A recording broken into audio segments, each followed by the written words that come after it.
जो जो तुम्हें काम की चीज लगती है वो सब कुछ जान लिया है,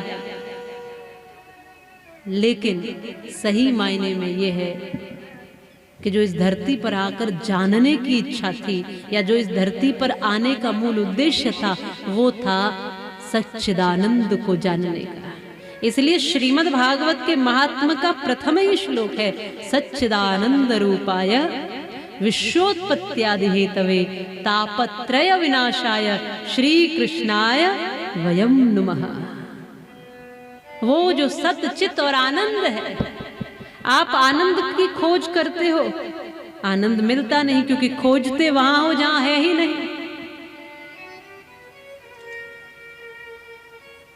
खोजते वहां हो जहां है ही नहीं।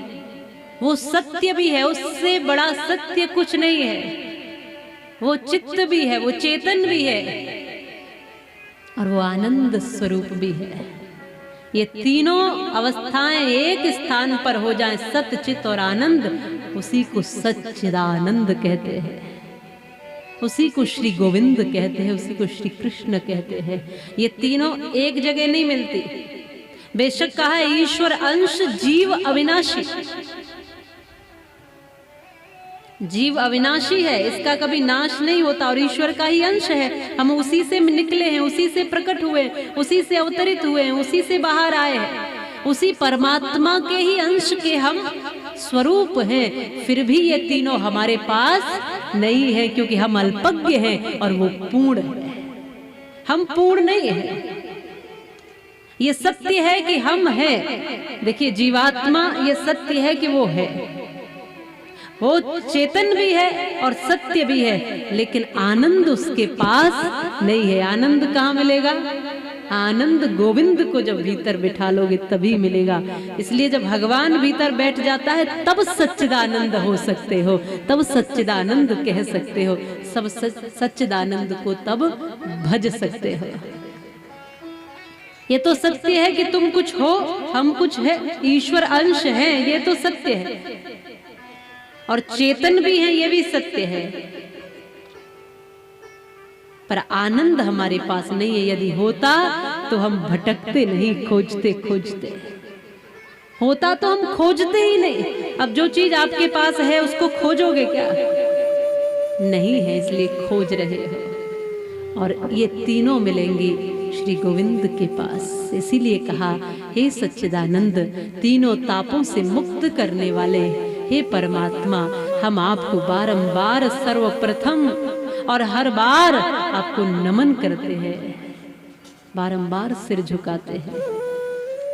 यह कथा विस्तार किसने की है माताओं? श्री वेद व्यास जी ने। वैसे तो श्री नारायण ने 4 श्लोकों में ही ब्रह्मा जी को ये पूरी कथा दे दी थी। 4 श्लोकों में ही श्री नारायण ने पूरी भागवत कथा दे दी ब्रह्मा जी को।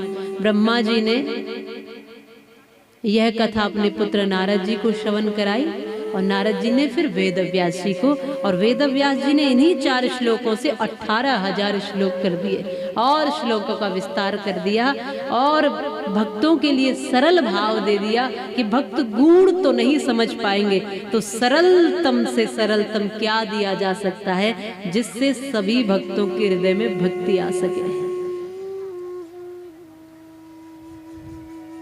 जिससे वो चतुराई छोड़ सके, चालाकी छोड़ सके और सरल हो जाए, सहज हो जाए। तब 18,000 श्लोकों में वेद व्यास जी ने सरलतम ग्रंथ बनाकर श्रीमद् भागवत महापुराण का समाज को दिया, जिससे आज तक भी कल्याण होता जा रहा है।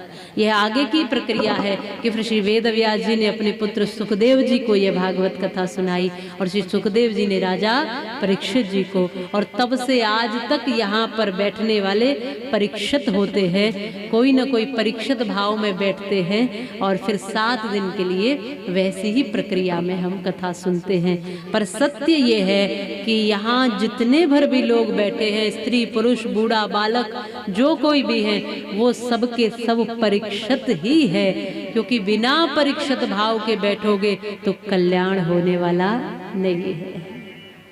सब अपने आप में परीक्षित है, जो जितने ध्यान से कथा सुनेगा, जो जितने भाव से भगवान को भजेगा, उतना ही उसके अधिकार में भक्ति आती है।